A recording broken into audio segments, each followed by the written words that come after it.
नमस्कार मित्रों, आप सभी का इस चैनल में फिर से स्वागत है। मिशन प्रेरणा के अंतर्गत मैंने आपसे कहा था कि पहले वीडियो के बाद दूसरा वीडियो या दूसरा भाग भी आएगा, जिसमें कुछ नए, कुछ पुराने, कुछ वैसे ही क्वेश्चंस फिर से देखेंगे, ताकि आप अपने आप को कभी भी इस सिचुएशन में ना पाएँ कि कोई अधिकारी आपसे प्रश्न पूछे और आपके पास उसका उत्तर ना हो। चलिए शुरू करते हैं। मिशन प्रेरणा की शुरुआत कब की गई थी? तो 4 सितंबर 2019, आप सभी को पता है। परंतु कुछ अधिकारी घुमाने के लिए ये बोल देते हैं कि ये लागू कब से की गई। तो ध्यान रखिए, 4 तारीख को इसकी घोषणा हुई थी और 5 तारीख से ये लागू कर दी गई थी, मतलब अगले ही दिन। प्रेरणा लक्ष्य को कब तक हासिल करना है? तो आपको पता है कि पहले 31 मार्च 2022 तक था, लेकिन आपको पता है कि कोविड के चक्कर में, कोरोना के चक्कर में ये अब 2023 कर दिया गया। प्रेरणा लक्ष्य किन विषयों के लिए किए गए हैं? भाषा और गणित। कोई भी विद्यालय प्रेरक विद्यालय कब कहलाएगा? जब उस कक्षा के या उस विद्यालय के सभी छात्र अपने क्या ग्रहण कर लेंगे? प्रेरणा लक्ष्य को हासिल कर लेंगे। प्रेरणा सूची में कक्षा 1, 2, 3 के लिए कितने लर्निंग आउटकम्स हैं? तो आपको मालूम है 14, 14, 14 गणित एवं 14 भाषा। इसी तरीके से 4 और 5 के लिए 16, 16, 16 गणित, 16 भाषा। चलिए, प्रेरणा तालिका शिक्षकों द्वारा प्रत्येक कितने माह बाद भरी जाएगी? तो याद रखिएगा, यह 3 माह में होता है। प्रत्येक 3 माह बाद इस तालिका को भरा जाता है। स्वतंत्र संस्था द्वारा प्रेरक ब्लॉक हेतु ब्लॉक के कितने स्कूलों का चयन किया जाएगा? यह बिल्कुल नया प्रश्न है। 20 स्कूलों का, मतलब प्रत्येक ब्लॉक में वह 20 स्कूल रैंडम ऐसे ही चुनेंगे और वह उनका निरीक्षण करके यह पता लगाएंगे क्या वाकई में आपका ब्लॉक प्रेरक ब्लॉक बना है या नहीं। आरंभिक स्तर पर भाषा सीखने का क्रम, ये आपको सभी को पता है, सुबोपली होता है। गणित सीखने का क्रम क्या है? तो अनुभव, भाषा, चित्र, संकेत। इसकी हम इंग्लिश में बात करें तो ELPS, experience, language, picture, symbol. सीखने की प्रक्रिया किस चरण से होकर गुजरती है? तो आपको पता है सीखने के चरण क्या होते हैं? तो अनुभव, चिंतन, अनुप्रयोग, समेकन। इसका इंग्लिश में क्या है? तो ये मैंने पिछली वीडियो में बताया है। अगर आपने वो नहीं देखी है तो उसमें जाके देखिए। अंत में मैं इस वीडियो में इसका उत्तर ज़रूर दूंगा। ये आपके लिए टेस्ट हो गया।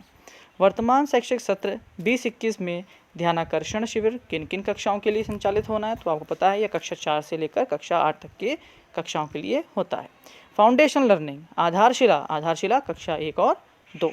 समावेशी शिक्षा में कौन कौन से बच्चे शामिल होते हैं? तो याद रखिएगा, समावेशी शिक्षा में सभी बच्चे, चाहे वो होशियार हों, कमज़ोर हो, विकलांग हो, दिव्यांग हो, सभी बच्चों को अगर मिला लें तो वो ही समावेशी कक्षा या शिक्षा कहलाती है। शिक्षकों के लिए कितनी हस्तपुस्तिकाएँ दी गई हैं? 3 हस्तपुस्तिकाएँ दी गई हैं, आप सभी को पता है। उन हस्तपुस्तिकाओं का नाम क्या है? तो ये क्रम भी याद रखिएगा, क्योंकि अधिकारी पूछते हैं इन क्रम में बताइए।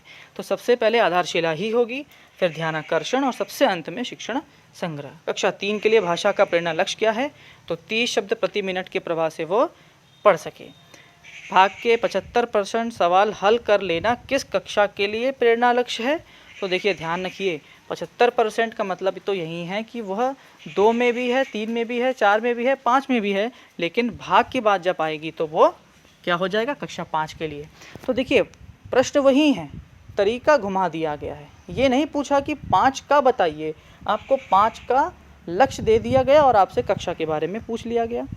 फिर गुणा का पूछा है तो 75% आपको पता है कक्षा 4 के लिए। आधारशिला मॉड्यूल का विकास किन कक्षाओं के लिए किया गया है? तो आपको पता है आधारशिला कक्षाएं 1, 2, 3 हैं, 1, 2, 3 है। क्लियर बात है। गणित की मौलिक संक्रियाएं कौन कौन सी हैं? जोड़, घटाना, गुणा और भाग, ऐड, सब्ट्रैक्ट और आपका डिवीजन और मल्टीप्लिकेशन। गतिविधियाँ कितने प्रकार की होती हैं? तो देखिए, यह मुख्य 4 हैं आपकी: मौखिक, लिखित, सामग्री आधारित, ICT, बोलकर है, लिखकर है, सामग्री जो TLM का इस्तेमाल है, और ICT जो चल गया है, इसकी फुल फॉर्म बहुत पूछी जा रही है। सभी मित्रों से मेरा अनुरोध है कि ICT की फुल फॉर्म ज़रूर याद रखें। मैंने एक वीडियो बनाया हुआ है फुल फॉर्म्स का, उसमें जाके आप उसको देख सकते हैं। आपने दीक्षा ऐप पर ट्रेनिंग ली है, दीक्षा का फॉर्मूला ज़रूर पता होना चाहिए। और कुछ अधिकारी तो ये तक पूछ लेते हैं कि लास्ट आपने कौन सी ट्रेनिंग की है उसके बारे में बताइए, कौन सा मॉड्यूल कंप्लीट किया है, तो थोड़ा सा उसका भी ज्ञान रखिएगा। तो फुल फॉर्म है क्या? Digital infrastructure for knowledge sharing. ध्यानाकर्षण के लिए प्रतिदिन कितना समय है? तो याद रखिएगा 40 मिनट प्रतिदिन का है। शिक्षक डायरी, एक शिक्षक योजना का उल्लेख किस मॉड्यूल में किया? शिक्षक डायरी आपको पता है शिक्षकों के बारे में है, तो वो शिक्षण संग्रह में ही होगा। कक्षा 1 के लक्ष्य प्राप्ति हेतु आकलन किस प्रकार किया जाना है? तो बच्चों का, छोटे बच्चे हैं तो उनका मौखिक ही होना है, उनसे लिखित का कोई मतलब नहीं है। प्रेरणा मिशन का लक्ष्य कितने कक्षाओं हेतु दिया गया है? कक्षा 1 से 5। कक्षा 2 के लिए प्रेरणा लक्ष्य कितने शब्द प्रति मिनट हैं?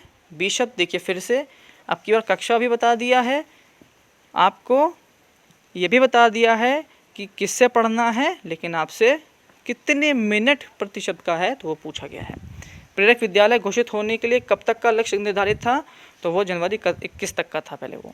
मिशन प्रेरणा हेतु कितने विषय का चयन है? भाषा गणित, पता है वही प्रश्न है। मिशन प्रेरणा का लक्ष्य कितनी भाषाओं को में प्राप्त किया जाना है या किया जाता है? तो ध्यान रखिएगा वो अभी हिंदी ही है, अंग्रेजी को नहीं लिया गया क्योंकि अंग्रेजी भी एक भाषा है।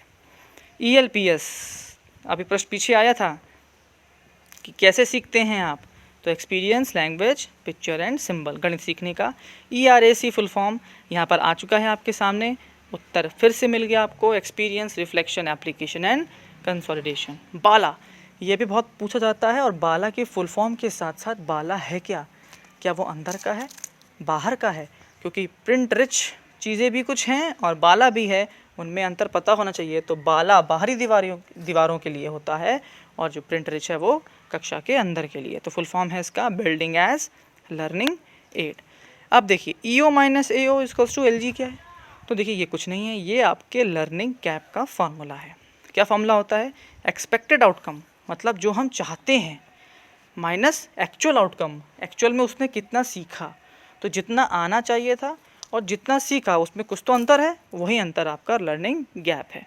लर्निंग गैप से आप क्या समझते हैं? जो एक्सपेक्टेड आउटकम और एक्चुअल आउटकम में जो अंतर है वही लर्निंग गैप है। दीक्षा का full form digital infrastructure for knowledge sharing.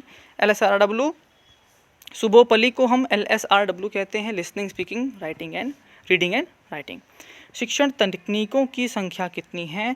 तो 18 तकनीकें दी गई हैं शिक्षण की, ये ध्यान रखिएगा। और पाठशाला का फेज़ 2 कब प्रारंभ हुआ? 21 सितंबर 2020। यह कुछ महत्वपूर्ण प्रश्न थे। अभी इसी के कुछ और महत्वपूर्ण प्रश्न करीब 20-25 बचे हैं, जो मैं एक और वीडियो में डालूंगा, तो ये वीडियो बहुत लंबी हो जाएगी, आप बोर हो जाएंगे। इन प्रश्नों को अच्छे से रट लीजिए, समझ लीजिए और अपने दिलो दिमाग में इसको बैठा लीजिए, क्योंकि ये आपके लिए बहुत ज़रूरी हैं। एक शिक्षक होकर अगर कोई आपसे प्रश्न पूछे, आपको उत्तर देना आना चाहिए, सटीकता से आना चाहिए, और किसी की इतनी हिम्मत ना हो कि वो आपसे कुछ कह सके। इन्हीं शब्दों के संग धन्यवाद।